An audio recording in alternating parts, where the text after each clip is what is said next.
Hello बच्चों, मैं Gopal sir. Welcome to my YouTube channel Gopal sir classes. एक बार फिर से आप सभी बच्चों का बहुत बहुत स्वागत है मेरे YouTube channel Gopal sir classes में। आइए एक बार फिर से भिड़ जाते हैं परीक्षा की तैयारी में। Class 12 physics CG board exam 2021 हम करवा रहे हैं आपको परीक्षा की तैयारी, क्योंकि हमारा टारगेट है बोर्ड एग्जाम 2021। तो चलिए सबसे पहले बताइए कि आप लोगों की एग्जाम की तैयारियां कैसे चल रही है। बहुत अच्छे से चल रही होगी, यही आशा करता हूं मैं, क्योंकि हम आपको हर तरीके से बोर्ड एग्जाम 2021 के लिए मदद करने वाले हैं। हम अपने चैनल के माध्यम से सभी चैप्टर्स के जितने भी यूनिट्स के हैं 1 marks 2 marks 3 marks 4 marks 5 marks के क्वेश्चन, इंपॉर्टेंट क्वेश्चन जो बोर्ड एग्जाम्स में पूछे गए हैं प्रीवियस ईयर्स, वो भी, और साथ ही साथ जो क्वेश्चन हो सकता है इस ईयर 2021 में आए वो क्वेश्चन भी विथ सॉल्यूशन। मैं केवल क्वेश्चन नहीं देता, क्वेश्चन के साथ साथ आप सभी बच्चों को उनका आंसर भी बताता हूं कि किस तरह से आपको क्वेश्चन सॉल्व करना है। ये सारी की सारी चीजें अपने चैनल के माध्यम से प्रोवाइड कराते रहूंगा। और अभी भी मैं बहुत सारे वीडियोस अपलोड कर चुका हूं, बहुत सारे वीडियो बनके तैयार हैं जो लगातार हमारे चैनल पर अपलोड होते रहेंगे। ये सारे वीडियो देखने के लिए बच्चों जल्द से जल्द चैनल सब्सक्राइब कर दीजिए, शेयर कीजिए अपने फ्रेंड्स के साथ में, और अधिक से अधिक लाइक और कमेंट कीजिए। यही आपका प्यार है जो हमको लगातार मिलना चाहिए। आपका कमेंट हमेशा आना चाहिए। आपको वीडियो कैसे लगा, अगर आपको कोई नए टॉपिक पर वीडियो चाहिए, कहीं आपको परेशानी हो रही है, आपको जानना है कि कहां से न्यूमेरिकल्स आते हैं, क्या पढ़ना है क्या नहीं पढ़ना है, कौन सा टॉपिक छोड़ना है, इन सारी चीजों को मैं अपने YouTube चैनल के माध्यम से क्रम से लेकर आऊंगा 1 बाय 1 सारे वीडियोस बहुत ही जल्द से जल्द। मेरा टारगेट है मार्च एंड तक सारे के सारे वीडियो आपको अपलोड मिलेंगे जो आपके बोर्ड एग्जाम 2021 में आपके लिए बहुत ही मददगार साबित होंगे। तो चलिए आज उसी के क्रम में ये एक और वीडियो है। आज मैंने एक यूनिट लेकर चला बेटा, यूनिट नंबर 5 चैप्टर नंबर 8 विद्युत चुंबकीय तरंगे इलेक्ट्रोमैग्नेटिक वेव्स। तो इस वीडियो में मैं आपको बताऊंगा कि इस चैप्टर से कौन से क्वेश्चन इंपॉर्टेंट है, कितने मार्क्स का क्वेश्चन आता है, क्या पढ़ना है, प्रीवियस ईयर्स में कौन से क्वेश्चन आए थे, ये सारी की सारी बातें करने वाले हैं। और सबसे बहुत ही महत्वपूर्ण बात और बहुत ही इंपॉर्टेंट बात मैं सभी बच्चों से बोलना चाहता हूं। मेरी पूरी कोशिश है कि वो सारे सिलेक्टेड क्वेश्चन आप सभी बच्चों को दे सकूं, और इसके लिए मैं तैयारी भी कर रहा हूं। क्वेश्चंस सेलेक्ट करते हुए चल रहा हूं चैप्टर वाइज 1 बाय 1 सारे मार्क्स के क्वेश्चन। तो प्लीज बच्चों आप सभी से बस इतना सा प्यार चाहिए कि आप जल्द से जल्द चैनल सब्सक्राइब करेंगे, शेयर करेंगे, अपने फ्रेंड्स को बताएंगे। जितने ज्यादा सब्सक्राइबर बढ़ते जाएंगे हमको उतना ज्यादा मोटिवेशन मिलते जाएगा, और अच्छे अच्छे वीडियोस और बहुत ही महत्वपूर्ण वीडियोस आपके लिए हम लाते जाएंगे।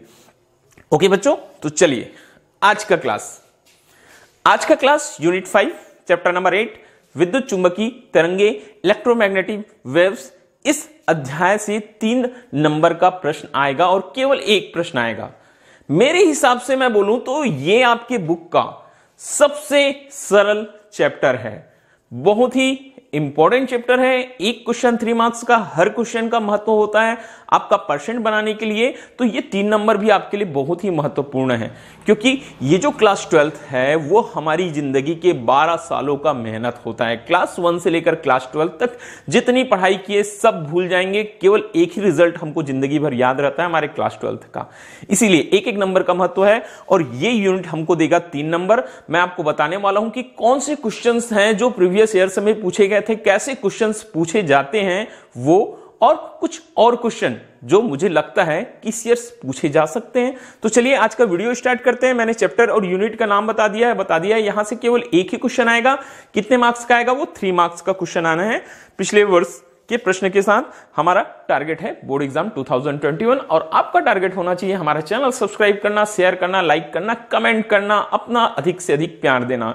जितना लाइक कमेंट शेयर आएगा उतना ज्यादा मोटिवेशन मेरे को मिलते जाएगा। इसलिए बोल रहा हूं बच्चों जल्दी से जल्दी चैनल सब्सक्राइब कीजिए, शेयर कीजिए, लाइक कीजिए। ओके, तो चलिए बात करता हूं मैं प्रीवियस ईयर्स की। प्रीवियस ईयर्स केवल मैं 2 सालों की बात करूंगा। बहुत सारे टीचर्स बोलते हैं लास्ट 12 ईयर्स के, 10 ईयर्स के, 5 ईयर्स के क्वेश्चन कोई मतलब नहीं है। पिछले 2 साल से ही आपका जो एग्जाम का पैटर्न है वो एनसीईआरटी के पैटर्न में गया है, पैटर्न चेंज हुआ है। तो मैं केवल 2 सालों की बात करूंगा, 2019, 2020। केवल 2 साल की इंपॉर्टेंट क्वेश्चन, हर सेट में नया क्वेश्चन होता है, तो 6 क्वेश्चन, ये जो मैं क्वेश्चन दिखा रहा हूं ये 2019 या 2020, मैंने 2 पेज तैयार करके रखे हैं, ठीक है। एग्जैक्ट मुझे भी नहीं मालूम है, इतना याद रखिए। एक पेज जो आया है वो 2019 का होगा या 2020 का, इसके बाद एक पेज और है मेरे पास में। तो 3 क्वेश्चंस पूछे गए थे सेट ए, सेट बी और सेट सी में। तो देखिए क्वेश्चन कैसे आए थे बेटा। सबसे पहला प्रश्न जो था वो था कि रेडियो तरंगों का उत्पादन किस प्रकार किया जाता है। विद्युत चुंबकीय तरंग, विद्युत चुंबकीय स्पेक्ट्रम में आता है रेडियो तरंग। तो रेडियो तरंगों का उत्पादन किस प्रकार किया जाता है और इसके 2 महत्वपूर्ण उपयोग लिखने के लिए बोला गया था। ये 3 सेट में 3 क्वेश्चंस, ये मान के चलिए बेटा सेट ए का है, ये सेट बी का है और ये सेट सी का है। हम देख रहे हैं 2 सालों का, 2019 और 20, ये 2 सालों का 6 क्वेश्चंस आपको बताऊंगा। ये सेट एबीसी, क्वेश्चन नंबर 1, 2, 3। तो पहला प्रश्न कि रेडियो तरंगों का उत्पादन किस प्रकार किया जाता है, इसके कोई 2 महत्वपूर्ण उपयोग लिखे। मतलब पूछा है कि कैसे रेडियो तरंग बनाया जाता है या निर्मित किया जाता है और 2 महत्वपूर्ण उपयोग। आंसर देखिए बहुत ही सरल चैप्टर है, आंसर भी छोटे छोटे लिखने हैं, 3 मार्क्स के क्वेश्चन है। तो रेडियो तरंग दोलित्र परिपथों द्वारा उत्पन्न किए जाते हैं बोलता है। कैसे परिपथ रहते हैं बोलता है दोलित्र परिपथ एलसी परिपथ होते हैं बेटा, जहां क्या होता है दोलन होता है या आवेशों का क्या होता है बोलता है दोलन होता है, वो दोलित्र परिपथ कहलाते हैं। तो रेडियो तरंग एक लाइन में लिखना है आपको आंसर, दोलित्र परिपथों द्वारा उत्पन्न किए जाते हैं। उपयोग होता है रेडियो और दूरदर्शन की संचार प्रणाली में। रेडियो सिग्नल्स को, टेलीविजन सिग्नल्स को एक स्थान से दूसरे स्थान तक भेजने के लिए रेडियो तरंगों का उपयोग होता है। और एक और बहुत महत्वपूर्ण उपयोग होता है सेलुलर फोन में, जो हमारा मोबाइल फोन है उसमें सिग्नल्स रेडियो तरंगों के द्वारा आते हैं। किसके द्वारा आते हैं? रेडियो वेव्स के द्वारा आते हैं। तो ये बहुत सरल प्रश्न पूछा गया था। वैसे ही सेट बी में क्वेश्चन आया था बेटा कि एक्स किरणों का उत्पादन किस प्रकार किया जाता है। ठीक है, तो एक्स किरणों का उत्पादन किस प्रकार किया जाता है, इसके भी 2 महत्वपूर्ण उपयोग लिखना है। तो उत्पत्ति, सबसे पहली बात फिर से एक बार, कैसे ये उत्पन्न हुआ ये चीज बता रहे हैं। एक्स किरणें बोलता है कि धात्विक तत्व अर्थात भारी जो तत्व होते हैं उस पर उच्च ऊर्जा के इलेक्ट्रॉनों की बौछार या बमबारी करके, जो भारी तत्व होते हैं उस पर उच्च ऊर्जा वाले इलेक्ट्रॉनों की बौछार या बमबारी करके क्या उत्पन्न की जाती है? एक्स किरणें उत्पन्न की जाती है। और इसके 2 महत्वपूर्ण उपयोग रहते हैं। एक्सरे, मालूम है जब भी हमारे शरीर का कोई हड्डी वगैरह क्रैक हो जाता है, ये टूट जाता है, तो हमको डॉक्टर क्या सलाह देता है? एक्सरे कराओ बोलता है। तो वही एक्स किरणें हैं जो हमारी शरीर की टूटी हुई हड्डियों का क्या करती है? पता लगाती है। तो आप आंसर आसानी से दे सकते हैं कि हम क्या करते हैं एक्स किरणों की सहायता से। चिकित्सा में उपयोग होता है टूटी हुई हड्डियों का पता लगाने में। क्रिस्टल, किसी भी प्रकार की क्रिस्टल की जो संरचना होती है उसका पता लगाने के लिए भी एक्स किरणों का उपयोग होता है। तो ये 2 महत्वपूर्ण उपयोग। आगे बढ़ेंगे। सी, गामा किरणों का उत्पादन किस प्रकार किया जाता है, इसके 2 महत्वपूर्ण उपयोग। तो गामा किरणें, इन विकिरणों की उत्पत्ति नाभिकीय अभिक्रियाओं से होती है बोलता है। जो गामा किरणें रहती है वो नाभिकीय अभिक्रियाओं से उत्पन्न होती है। रेडियो एक्टिव पदार्थ जैसे यूरेनियम है, रेडियम है, ये जो है वो, या बोल सकते हैं कि जो रेडियो एक्टिव पदार्थ है, यूरेनियम है, रेडियम है आदि से ये किरणें स्वतः ही अपने आप ही क्या होती है बेटा? उत्सर्जित होती हैं। तो ये होता है गामा किरणों की उत्पत्ति का कारण। बहुत ही सिंपल है, सुनते जाइए, सुनने से चीजें बहुत याद होती है।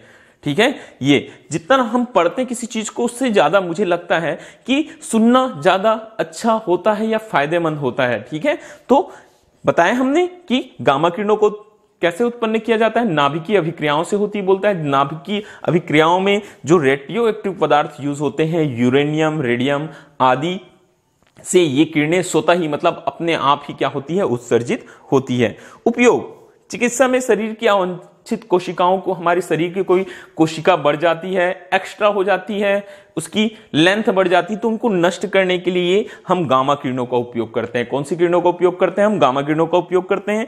एथिलीन से पॉलीथीन बनाने में भी गामा किरणों का उपयोग किया जाता है। तो ये 3 प्रश्न पूछे गए थे बेटा। देखिए एक ही तरह के हैं, केवल चीजें बदल दी। पहले रेडियो तरंग दे दिया, दूसरे सेट में एक्स किरण दे दिया, तीसरे सेट में गामा किरण दे दिया। अब बहुत ही महत्वपूर्ण बात देखिए, मान के चलते हैं ये 2019 के क्वेश्चन है। अब देखो 2020 में कुछ नहीं किया, वो जो 3 थे रेडियो, गामा और एक्स, उसके जगह में चेंज हो गया अवरक्त तरंग, पराबैंगनी तरंग और सूक्ष्म तरंग। सेम प्रश्न रिपीट किया है कि अवरक्त तरंगों का उत्पादन किस प्रकार किया जाता है। दो महत्वपूर्ण उपयोग। पराबैंगनी तरंगों का उत्पादन किस प्रकार किया जाता है। दो महत्वपूर्ण उपयोग। सूक्ष्म तरंगों का उत्पादन किस प्रकार किया जाता है। दो महत्वपूर्ण उपयोग। तो ये 6 क्वेश्चन लास्ट 2 इयर्स में 2019 2020 में पूछे गए हैं और मैं श्योरली तो नहीं बोल सकता मगर क्वेश्चन रिपीट जरूर होते हैं। ठीक है, मैंने जितना देखा है पिछले कुछ सालों में क्वेश्चंस बोर्ड एग्जाम्स में होते हैं रिपीट, तो ये सारे के सारे क्वेश्चंस भी आपको बोर्ड एग्जाम में रिपीट मिल सकते हैं। तो ये क्वेश्चंस आपको छोड़ना नहीं है। चलिए एक बार फिर से हम आते हैं बेटा 3 सेट में, फिर से 3 क्वेश्चंस, सेट ए, ये सेट बी और ये सेट सी। सेट ए में अवरक्त तरंगों को उत्पादन किस प्रकार किया जाता है, इसके 2 महत्वपूर्ण उपयोग। तो अवरक्त जो तरंगे होती है इसको हम उष्मी तरंग भी कहते हैं। ये तरंग हमको कहां से मिलता है बेटा, गर्म पिंडों और अणुओं से उत्पन्न होती है बोलता है। ठीक है, अवरक्त तरंगों को ही उष्मी तरंग भी कहते हैं क्योंकि उष्मा उत्पन्न होती है या उष्मा से उत्पन्न होती है, इसलिए बोलते हैं ये तरंगे गर्म पिंडों एवं अणुओं से उत्पन्न होती है। उपयोग, इन तरंगों का उपयोग अंधेरे, धुंध या रात में फोटोग्राफी के लिए किया जाता है। कहां किया जाता है इन तरंगों का उपयोग, अंधेरे में, रात में, ठीक है, या धुंध में फोटोग्राफी करने के लिए या देखने के लिए उपयोग किया जाता है अवरक्त तरंगों का। और एक और बहुत महत्वपूर्ण उपयोग होता है कि पौधघरों में पौधों को गर्म रखने के लिए जो ग्रीन हाउस बनाए जाते हैं वहां पौधों को गर्म वातावरण चाहिए रहता है, तो वहां भी इन तरंगों का उपयोग किया जाता है क्योंकि ये उष्मी तरंगे होती है। कैसी तरंगे रहती है, उष्मी तरंगे रहती है। ये गर्माहट उत्पन्न करती है, उष्मा उत्पन्न करती है, इसलिए इसका उपयोग किया जाता है। नेक्स्ट क्वेश्चन जो पूछा गया था, पराबैंगनी तरंगों का उत्पादन, जो पराबैंगनी तरंग है उनका उत्पादन किस प्रकार किया जाता है, इसके 2 महत्वपूर्ण उपयोग लिखिए। तो पराबैंगनी तरंग उत्पत्ति, पराबैंगनी तरंगे सूर्य, बहुत ही गर्म जो पिंड होते हैं उनसे, सूर्य से और विशिष्ट लैंप से उत्पन्न होती है बोलता है। जो विशिष्ट लैंपें होती है उनसे क्या निकलती है बेटा, पराबैंगनी तरंग निकलती है। और पराबैंगनी तरंगों का जो सबसे बड़ा सोर्स बोला जाएगा वो होता है सूर्य। कहां से मिलती है हमको, सूर्य से मिलती है पराबैंगनी तरंगे। उपयोग, हीरे जवाहरात हैं, ताजे अंडे हैं, शुद्ध घी है, इन सब की पहचान करने के लिए हम पराबैंगनी तरंगों का उपयोग करते हैं। फिंगरप्रिंट्स का प्रयोग करने के लिए भी किसका प्रयोग किया जाता है, पराबैंगनी तरंगों का उपयोग किया जाता है। नेक्स्ट जो सी सेट में क्वेश्चन आया था वो आया था बेटा कि सूक्ष्म तरंगों का उत्पादन किस प्रकार से किया जाता है, इसके 2 महत्वपूर्ण उपयोग। तो सूक्ष्म तरंग की उत्पत्ति, इन तरंगों का उत्पादन विशेष प्रकार के निर्वात ट्यूब से बोलता है। कैसे निर्वात ट्यूब, जैसे मैग्नेट्रॉन है, गन डायोड है आदि के द्वारा किया जाता है। उपयोग, रडार प्रणाली और दूरसंचार, रडार प्रणाली में भी और दूरसंचार में भी। माइक्रोवेव ओवन में खाद्य पदार्थों को गर्म करने में भी किसका, सूक्ष्म तरंगों का उपयोग किया जाता है। तो ये थे हमारे 6 वो प्रश्न जो 2019-2020 में पूछे गए थे। ये क्वेश्चंस में से कोई भी प्रश्न आपको 2021 में रिपीट होकर भी मिल सकता है। आप इन सारे प्रश्नों की तैयारियां बहुत ही अच्छे तरीके से करेंगे। तो चलिए हम आगे बात करते हैं कुछ और महत्वपूर्ण प्रश्नों के बारे में जो 2021 के एग्जाम में आपको देखने के लिए मिल सकते हैं बेटा। तो चलिए मैंने और कुछ सिलेक्टेड क्वेश्चंस रखे हैं आप सभी बच्चों के लिए। इसी में से एक प्रश्न है बेटा कि विद्युत चुंबकीय तरंगे क्या है, इनके मुख्य गुणों का वर्णन कीजिए। ठीक है, ये प्रश्न मैंने यहां गुण तो मैंने 6 ले लिया है, मगर एग्जाम में आएगा बेटा तो विद्युत चुंबकीय तरंग की परिभाषा लिखेंगे। आपको 2 या 3 गुण से ज्यादा लिखने के लिए नहीं बोला जाएगा, और 3 नंबर का है तो 2 या 3 गुण लिखेंगे, आपका काम चल जाएगा। विद्युत चुंबकीय तरंगे वे तरंगे होती है जो एक दूसरे के लंबवत तलों में विद्युत क्षेत्र और चुंबकीय क्षेत्र के ज्यावक्रीय दोलनों से बनी होती है। डायग्राम भी होता है मगर बनाने की जरूरत नहीं 3 मार्क्स में आपको। ठीक है, तो कैसी तरंगे होती है बोलता है, विद्युत चुंबकीय तरंगे ऐसी तरंग है जो एक दूसरे के लंबवत तल में विद्युत क्षेत्र और चुंबकीय क्षेत्र के ज्यावक्रीय दोलनों से बनती हैं तथा यह दोलन कहां होता है बोलता है, तरंग संचरण की दिशा के लंबवत। जिस दिशा में तरंग संचरित होती है उसके लंबवत दिशा में होता है। गुण बहुत सारे गुण हैं, कोई भी 3 आप याद कर लेना। जैसे विद्युत चुंबकीय तरंगे अनुप्रस्थ होती हैं, विद्युत चुंबकीय तरंगे निर्वात में भी संचरित हो सकती है, यह तरंग विद्युत क्षेत्र और चुंबकीय क्षेत्र द्वारा अप्रभावित होती है। निर्वात में इसका वेग प्रकाश के वेग मतलब 3 × 10⁸ मीटर पर सेकंड के बराबर होता है। यह तरंगे दोलायमान या त्वरित आवेशों से उत्पन्न होती है। ठीक है, यह तरंगे परावर्तन, अपवर्तन, व्यतिकरण, विवर्तन, ध्रुवण आदि गुण का प्रदर्शन करती है। तो मैंने 6 पॉइंट्स लगा दिए हैं, जो है आप लिखना चाहते हैं यहां से लिख सकते हैं। और महत्वपूर्ण बात हमेशा, ठीक है, एग्जाम में 2 या 3 तो आपको लिखना ही है, मगर आप मेरी सलाह माने तो कम से कम 5 या 6 याद करके रखिए। एक आध 2 पॉइंट अगर आपसे मिस हो गया, भूल गए, तो बाकी पॉइंट्स आपके काम आ जाएंगे। ओके, ऐसे ही आगे बढ़ेंगे हम नेक्स्ट क्वेश्चन की ओर।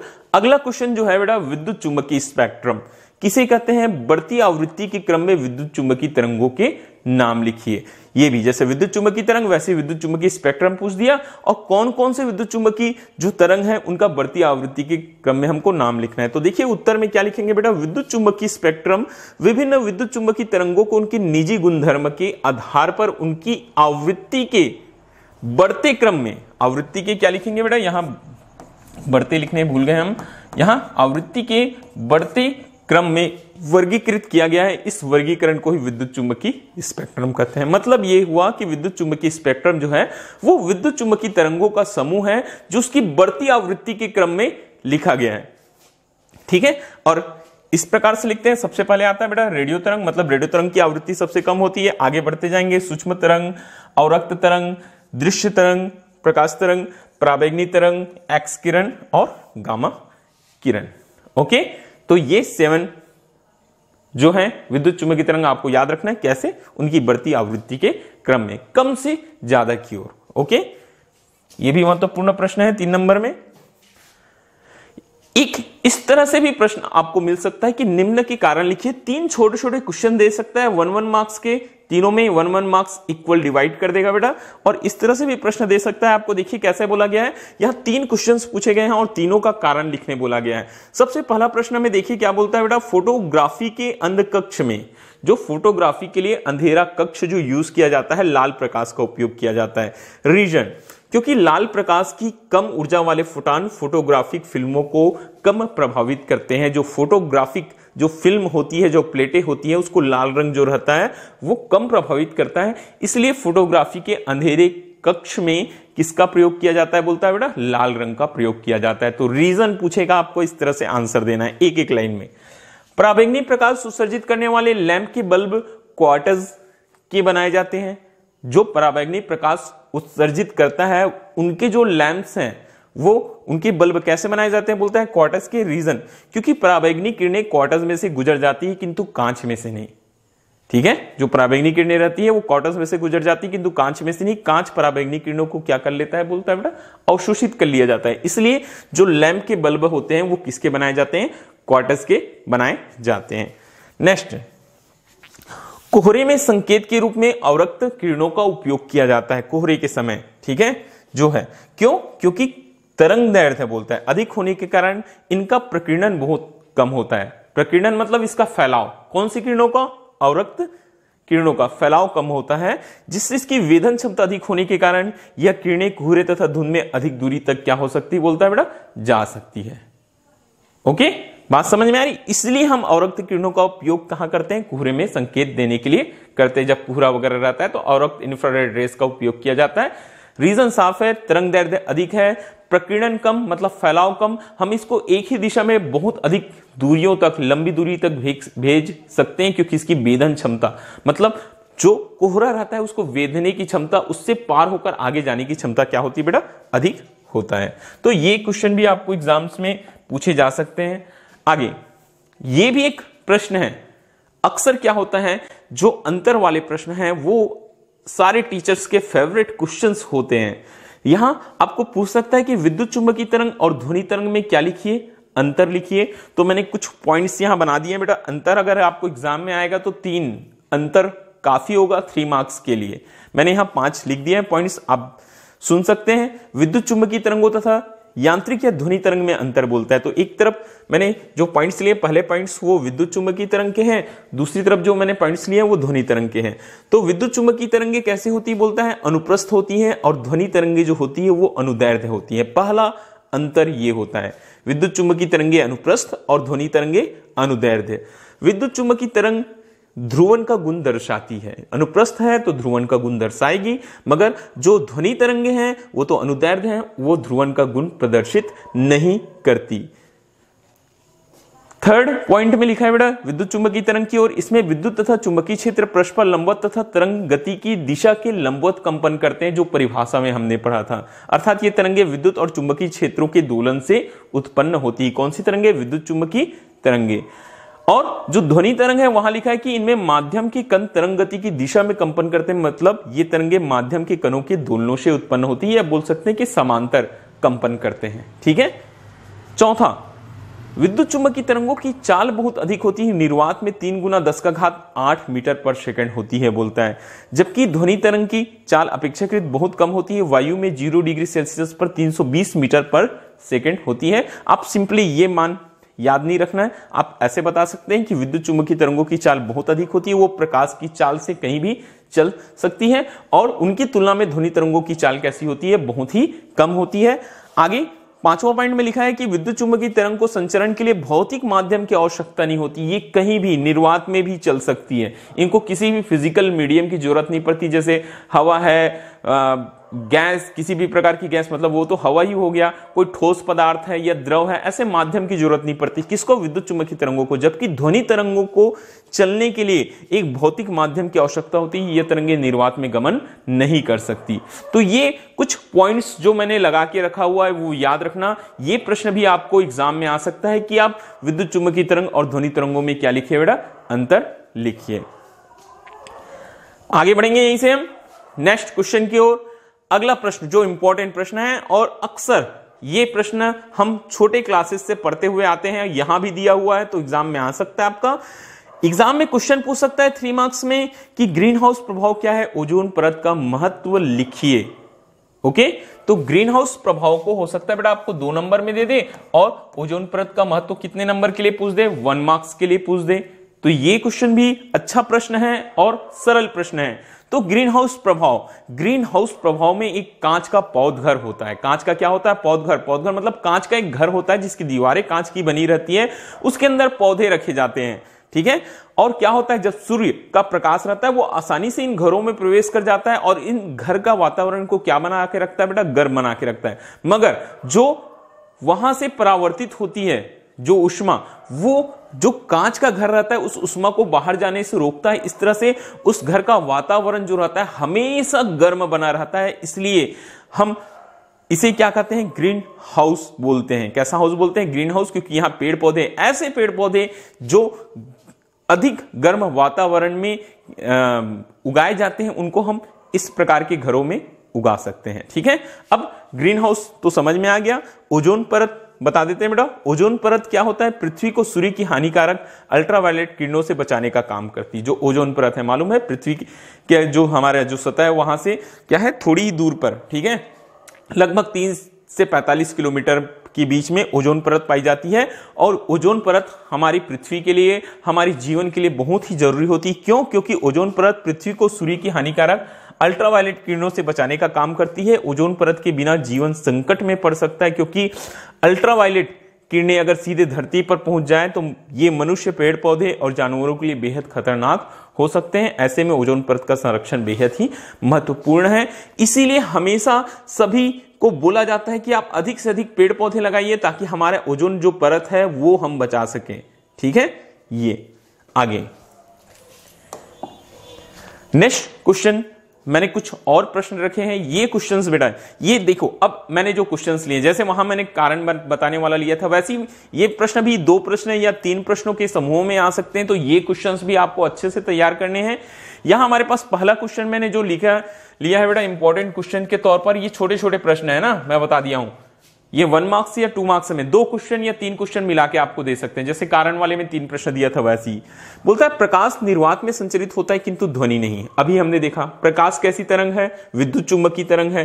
ठीक है। विद्युत चुंबकीय तरंगों को चलने के लिए किसी भी प्रकार के माध्यम की आवश्यकता नहीं होती, वो निर्वात में भी चल सकती है। मगर ध्वनि तरंग नहीं बोलता है। क्यों? क्योंकि ध्वनि तरंग जो होती है वो यांत्रिक तरंग होती है, उसको चलने के लिए माध्यम की क्या होती है बेटा? आवश्यकता होती है। क्वेश्चन नेक्स्ट, क्वेश्चन नंबर 2 लेके चलता हूं मैं इसको। विद्युत स्फुलिंग, जहां विद्युत स्फुलिंग होता है उसके निकट ओजोन की गंध आती है, बोलता है क्यों? विद्युत स्फुलिंग के निकट ओजोन की गंध आती है। क्यों? बोलता है विद्युत स्फुलिंग में कुछ पराबैंगनी तरंगें निकलती है। जब विद्युत स्फुलिंग होता है तो वहां कुछ पराबैंगनी तरंगें निकलती हैं जो वायु में उपस्थित ऑक्सीजन के कुछ भाग को ओजोन में परिवर्तित कर देता है। बोलता है वो जो पराबैंगनी किरणें निकलती है विद्युत स्फुलिंग के समय में, वो किसको? वायु में उपस्थित ऑक्सीजन के कुछ भाग को ओजोन में बदल देती है। अतः विद्युत स्फुलिंग के समय हमको ओजोन की गंध आती है। ठीक है, ये सब 1 और 2 मार्क्स के क्वेश्चन हैं जो आपको 2 या 3 प्रश्नों के समूह में मिल सकते हैं कि निम्न का कारण बताइए। कैसे मिल सकते हैं? निम्न का कारण बताइए। ठीक है, आगे बढ़ेंगे। अगला क्वेश्चन, विद्युत चुंबकीय स्पेक्ट्रम में सबसे कम तरंग दैर्ध्य और सबसे अधिक तरंग दैर्ध्य वाली तरंगों के नाम बताइए। बोलता है जो स्पेक्ट्रम अभी हमने बताया, तो गामा किरणों का तरंग दैर्ध्य क्या होता है? सबसे कम। वो आवृत्ति के क्रम में था ना, उसमें मत जाइएगा। ये तरंग दैर्ध्य, ठीक है, उल्टा होता है बेटा। जस्ट वहां जिसकी आवृत्ति क्या थी बेटा? सबसे कम थी, अब उसका, ठीक है, जिसकी आवृत्ति सबसे अधिक थी उसका तरंग दैर्ध्य कम होगा, और जिसकी आवृत्ति सबसे अधिक थी उसका तरंग दैर्ध्य क्या हो जाएगा बेटा? कम हो जाएगा। ठीक है, तो गामा किरणों का तरंग दैर्ध्य सबसे कम, गामा किरणों का आवृत्ति सबसे अधिक था तो उसका तरंग दैर्ध्य कम हो गया, और रेडियो तरंगों का जो आवृत्ति था वो सबसे कम था तो उसका तरंग दैर्ध्य सबसे क्या हो गया बेटा? अधिक हो गया।